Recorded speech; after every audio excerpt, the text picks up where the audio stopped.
Just a few days ago, Elsplash, who are the creators of the insanely popular horror game Doors, dropped a new trailer for Doors Floor 2, also known as The Mines. So in today's video, I'll be breaking that trailer down and talking about things that you may possibly have missed. But before I do begin, make sure to hit that like button and subscribe for more awesome content. Now, let's start. So, at the end of Doors Floor 1, we are chased by Figure into an elevator which crashes down. Figure then jumps down onto the elevator and then slips off into what seems to be another mine shaft. We are then sent plummeting down, and our elevator falls into a dark abyss.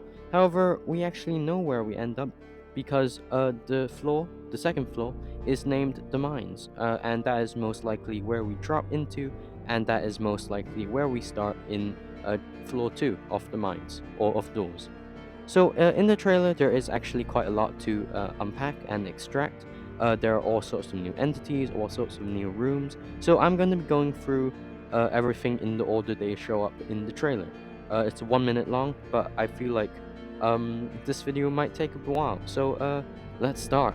Firstly, the most obvious thing we can see is that the door has the number 113 or 113, showing that we're probably going to be starting at door 100 or 101, which is where we kind of ended up at the end of floor 1. So I think the numbers will start from 100, and my guess will probably end around 200.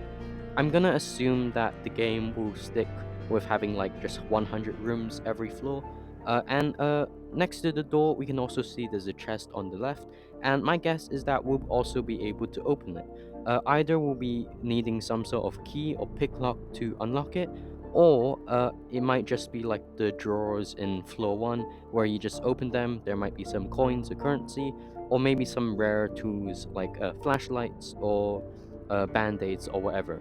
You also notice that there's a glow stick on the floor towards the right side, but I'm going to talk about the glow sticks a bit later.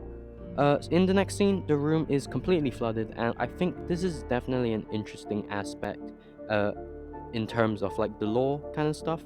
We have a flooded room, which may suggest that the mines where the game takes place may have been some sort of leak, and as the mines got older, maybe it was abandoned over the years, and maybe the conditions just got worse, causing like some sort of leak and water to flood in.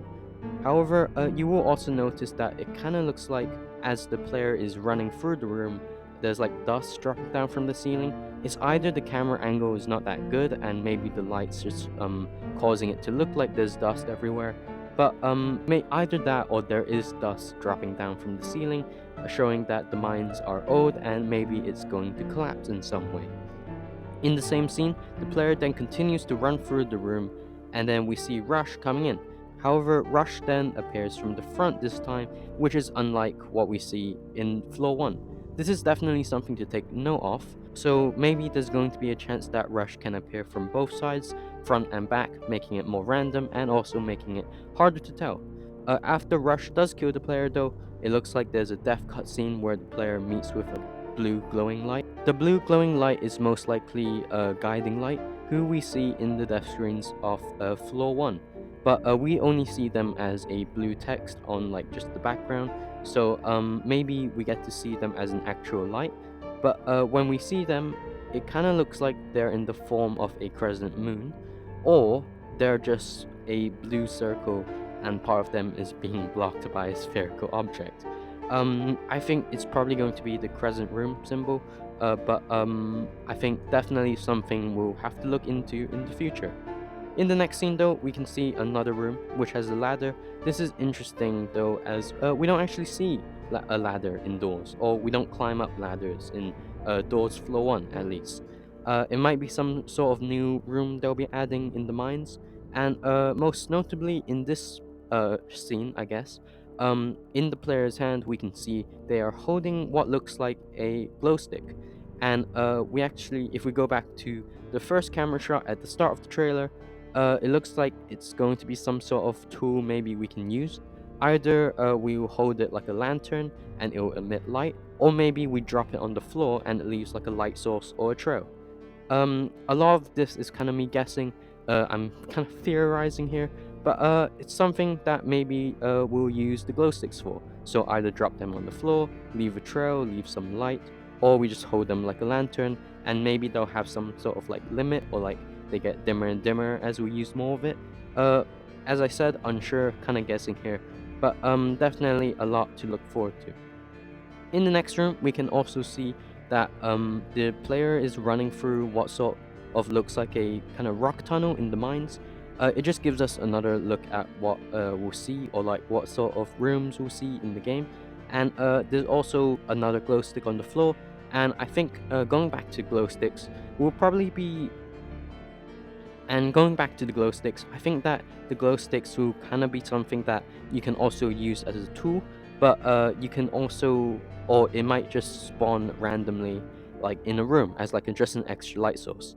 I think in the same scene, there's also a hole on the right where the player runs into. So they don't actually go to the left where the room is, but they kind of go to the right to what kind of looks like some kind of hole or opening.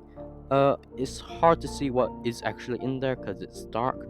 They do bring out their flashlight, but the camera stops or like cuts as we get closer. So I guess we'll have to see what is actually in there in the future.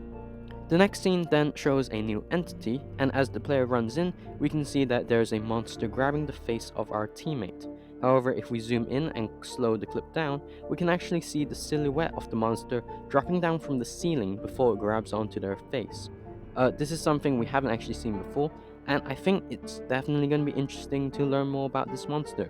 There'll probably be some sort of sign to show where the monster is, if it's in the room, similar to how you know where Rush is if the lights flash, kind of thing. Or maybe you can see them on the ceiling before they drop, so there's like a split second where you can dodge. Similarly, you can hear like Screech like doing the psst thing kind of sound, and I think we're gonna see something like that maybe for that face grabbing monster.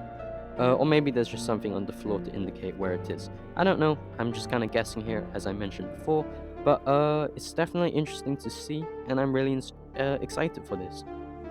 In the next scene though, it looks like we see like a box exploding. Maybe it's some kind of TNT or dynamite, but we can see the fire particles exploding and sort of like spreading in different directions. There is actually a fence in front of us, which seems to block us from getting closer to it. But it's kind of hard to tell. Maybe it's a threat, maybe it's just an effect. So another thing I guess we'll have to see in the future. Next bit though is something I'm very looking forward to. By the looks of it, we get to ride in some sort of minecart, which is absolutely awesome. I think this minecart might be similar to the ending of Rainbow Friends number 2, where we kind of get to control the direction of the cart, where it's going, and I guess maybe it's gonna be some sort of similar to the Seek chase scene, where we go like, or we get chased in a way.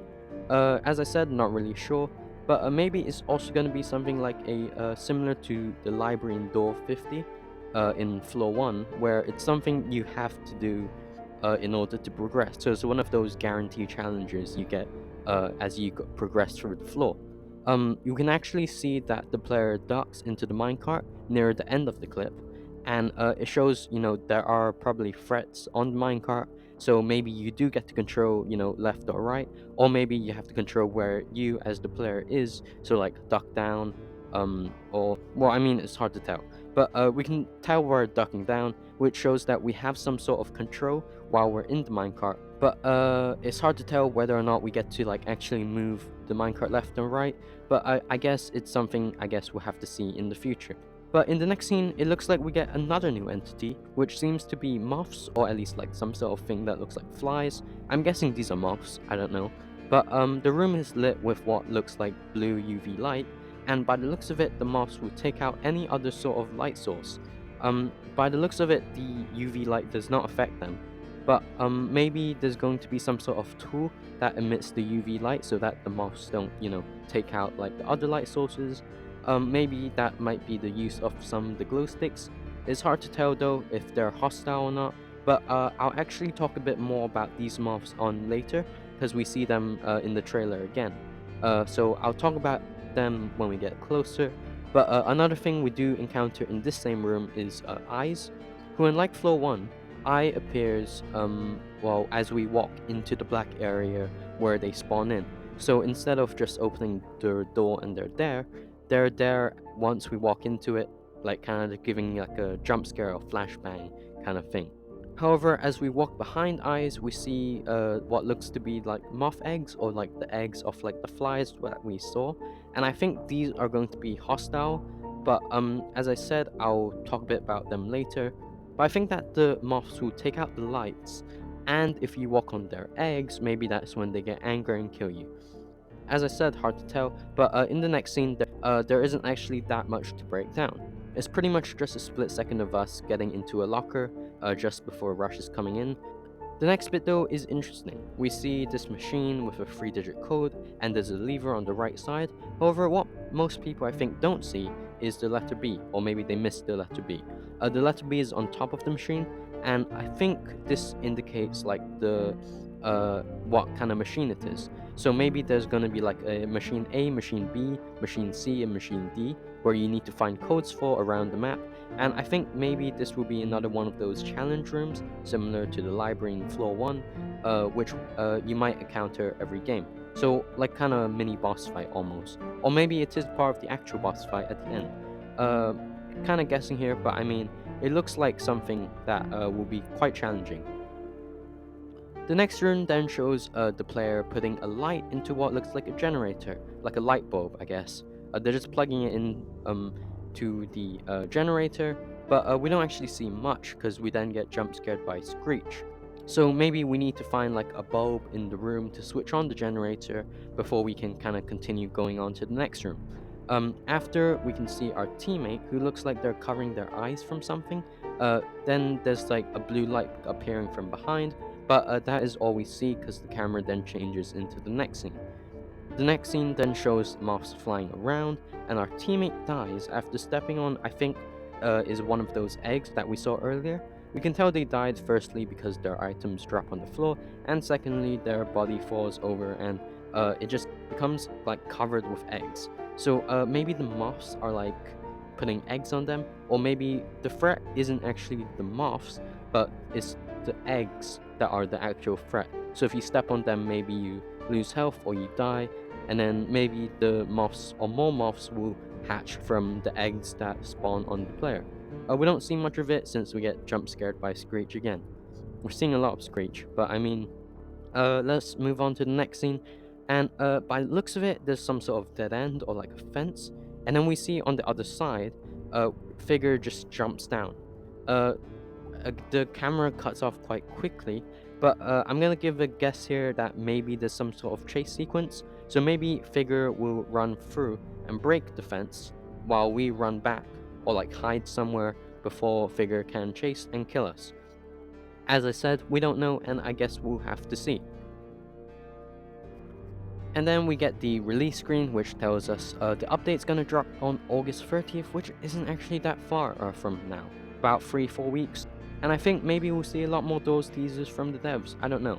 But in that last short clip though, we see a tentacle coming out from a hole. Now, I mean, we don't actually see a lot of it, but it looks like there's going to be a new entity we'll encounter, maybe some sort of new boss, because I think by the looks of it, it seems something very important if they're leaving it as like a short teaser at the end. But so far, we don't actually know much about them. But if you have any thoughts on the trailer in general, or if anything I might have missed, do comment below.